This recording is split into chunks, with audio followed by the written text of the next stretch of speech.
All right, guys, moving along on to the NFC East now. Welcome back on to number 7 of 8. The Eagles are going to walk away with this division. Commanders might give them a good run for their money, but I mean, I think the Cowboys will still be good, but without Micah, they aren't going to be great. Kenny Clark is a lot better than anybody that I'm hearing on the radio or national anywhere talk about. Like, he is fucking great. Like, let's not fucking get that twisted. Like, he was hurt last year. He's going to be healthy this year. He is a force up the middle. No, he's going to do his thing. Dallas still has some pretty good defense, so we're going to get into it. Eagles are projected to be the winners at 11.5 over-under.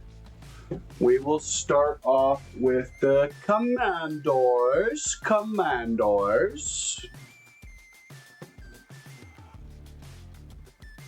Their depth chart. They got Scary Terry signed up last week now. Very good job there between him and Debo and Zach Ertz and Austin Eckler.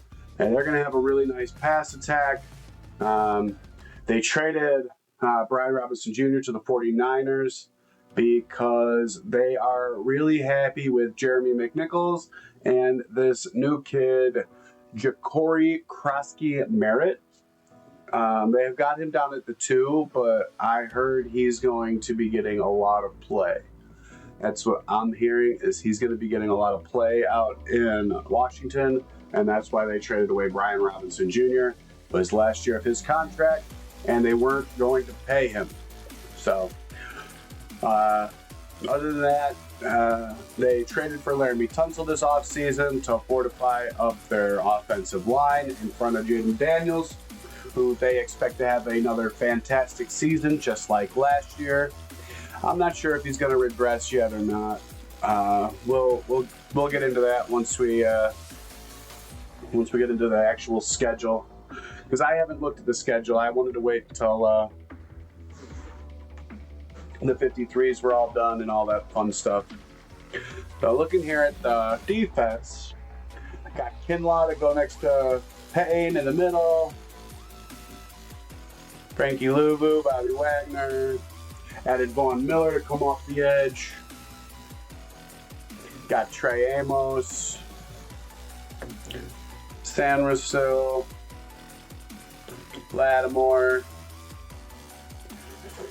I mean, it's not a bad defense, and head coach Quinn is definitely defensive minded, and he's always going to have them playing hard, but wasn't the greatest preseason for their defense. Gave up a lot of points all preseason long. And I guess it's preseason, so, whatever, but it's still a lot of points. A lot of points. Let's get into this schedule here. Week 1, they open up at noon against the Giants at home. Yeah, it's going to be a win. They're going to win that one. To go to Green Bay week 2 for Thursday night football. I think I had the Packers losing that, so we'll give them a win there, 2-0. At home against the Raiders, 3-0. At Atlanta, I'll say they lose that one, 3-1. At Los Angeles Chargers, they're going to lose that one, 3-2. They'll beat the Bears, 4-2. They'll beat Dallas, 5-2. Lose to Kansas City on Monday Night Football, 5-3. They will beat Seattle. They will beat Detroit. They will beat Miami. Move them to 8-3. And that'll be their bye. This Sunday Night Football going into the bye. Would not be surprised if Miami ends up winning that game.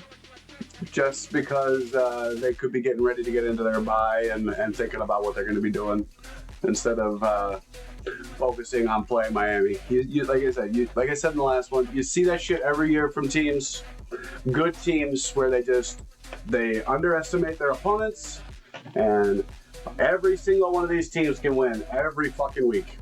So that's one that I'd be looking at for a oopsie, we weren't really prepared game. But I'll give them the win here, and I'll put them 8-3 going into the Week 12 bye, which is a very good late round bye. 8-3 at home for Denver. Sunday Night Football. I will give Denver the win. Drop them to 8-4 at Minnesota. Win at New York. Win. 10-4 at home against Philadelphia. They'll probably split with Philly. So we'll say 11-5, and then home for Dallas in between those two. Probably a win there. 12. Fuck.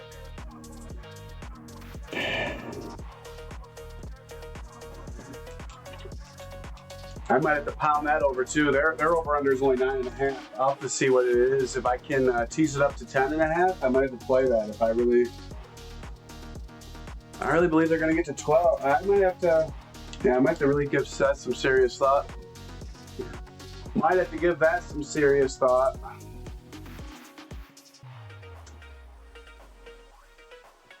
And I didn't open it up, but I did have it here. It is there. My bad. Sorry, Commanders fans. You didn't get to see your logo. Moving on. Cowboys, their win total has dropped like a fucking stone since, what they did. You know what they did. I don't need to tell you.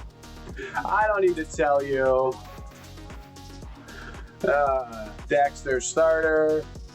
Javonte Williams is their starting running back. They also have Miles Sanders, so they actually have some running backs, which is good. CeeDee Lamb, George Pickens, Jalen Tolbert, Devontae Turpin, Jonathan Mingo, who is on the IR. That's great. You only traded a 4th-round pick for him last year. It's a good thing that he's on the fucking IR. Fucking great. Jake Ferguson, Luke Schoonmaker at tight end. Their whole left side of their line is questionable. That's fucking great. It's not fucking good. Yeah, they're not winning week 1. Spoiler alert, that's what I bet. Them to fucking lose by a lot. Supposedly Trayvon Diggs is good to go. He doesn't have an injury designation, but I don't know. Jack Sanborn is going to be a starting linebacker for you. I'm not sure how good that's going to be. He's got really good instincts, but he's not the fastest. And then, yeah, you know where your line's at right now without Micah. You know where your line's at without Micah. Yeah, I don't need to tell you guys. All right, let's get into this. Can we find 7.5 wins? I don't know. I do not know. All right, week 1 at Philadelphia. You guys are going to get fucking shellacked. 0-1. You'll beat the Giants, though, I think. 1-1. Up here to Chicago, 1-2. Versus Green Bay. Mike is going to sack Dak at least twice. Micah will sack Dak at least twice. 2 sacks for Micah. And they will lose to Green Bay. 1-3 at the Jets. 2-3. At Carolina, 3-3. At home against Washington, 3-4. At Denver, 3-5. At home against Arizona, 4-5. At the Raiders, 4-6. At home against Philadelphia, 4-7. At home against Kansas City, 4-8. At Detroit, 4-9. At home against Minnesota, 5-9. At home against the Chargers, 5-10. At the Washington Commanders, 5-11. And mercifully at the Giants, 6-11. Cowboys are going to get their asses kicked this year. 6-11. Ooh, that's not going to be good. Sorry, Cowboys fans. Nothing personal, I assure you. I promise. Up next, we got the Eagles, the projected winners at 11.5. Projected winners. Eagles, they're fucking stacked, man. Their fucking depth chart looks like something out of fucking Madden.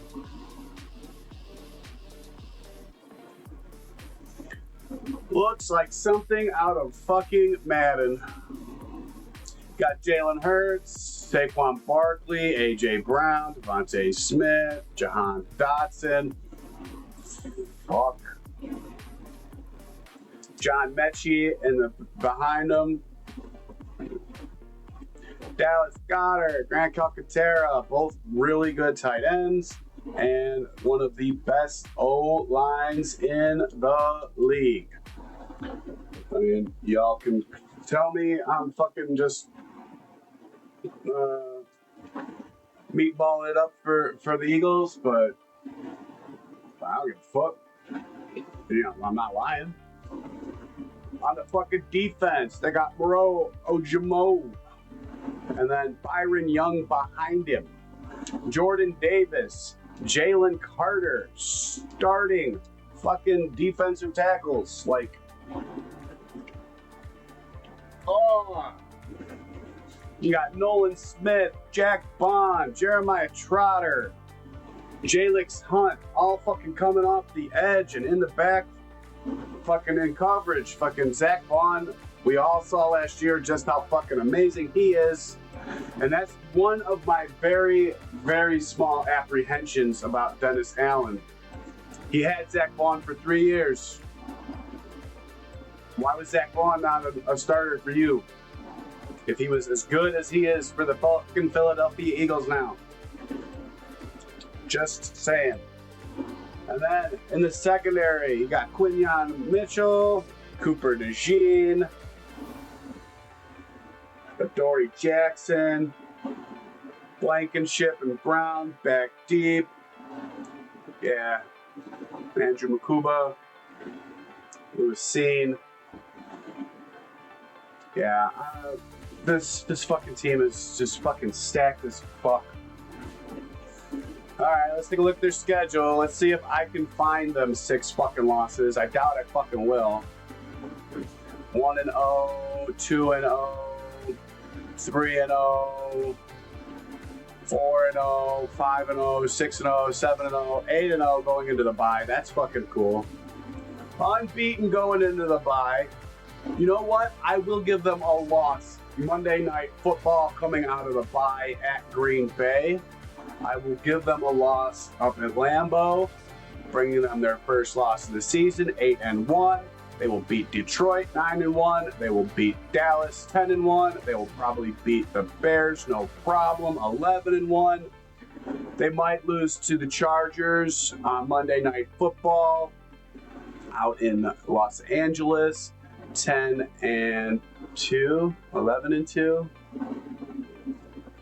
11-2, 12-2, 12-3, 12-4, 13-4, 13-4, and that's if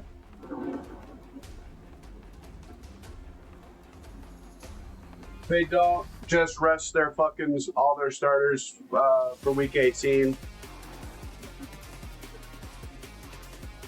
But I imagine they might, so tentative 13-4.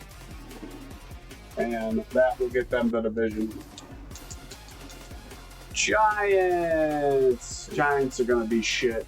Giants are going to be shit. Dayball's going to be fired. Joe Shane's going to be fired.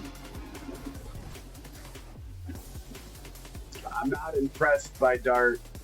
Like, he hasn't looked bad, but he hasn't looked impressive either.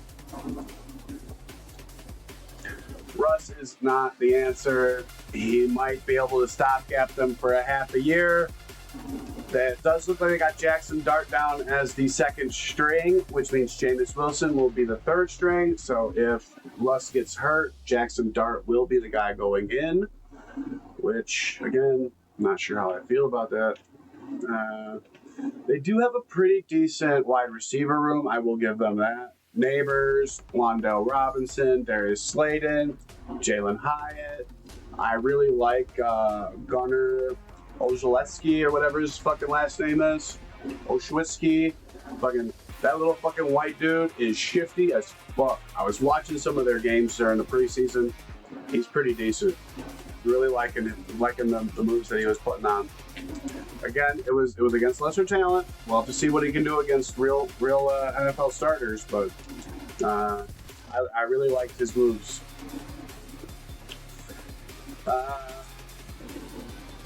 Line's all right. I don't like that John Runyon is their fucking starting left guard.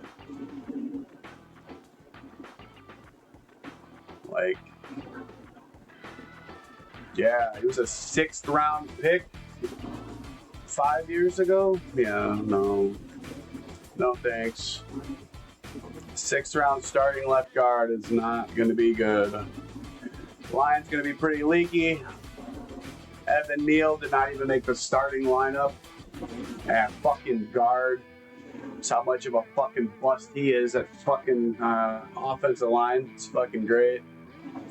Fucking awesome. Their defense, however, should be pretty good with Brian Burns, Abdul Carter, Dexter Lawrence, Roy Robertson Harris, Mika McFadden, Robbie Okereke. Like, I mean, their front seven, Kayvon Thibodeau, their front seven is pretty nasty. Paulson Adebo, Javon Holland, they're pretty decent. The other ones, love to see how well they gel together.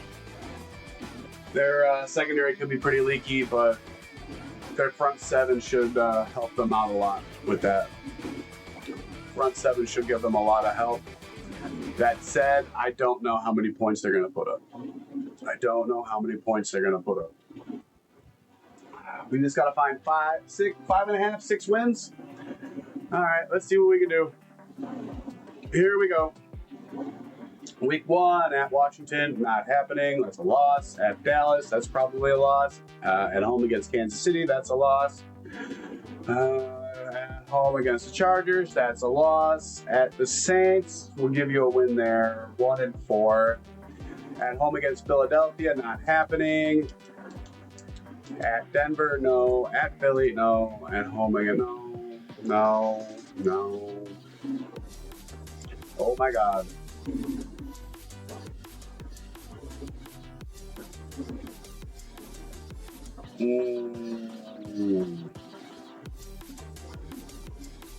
Unless they surprise the fuck out of me, guys, the Giants are going to be shit.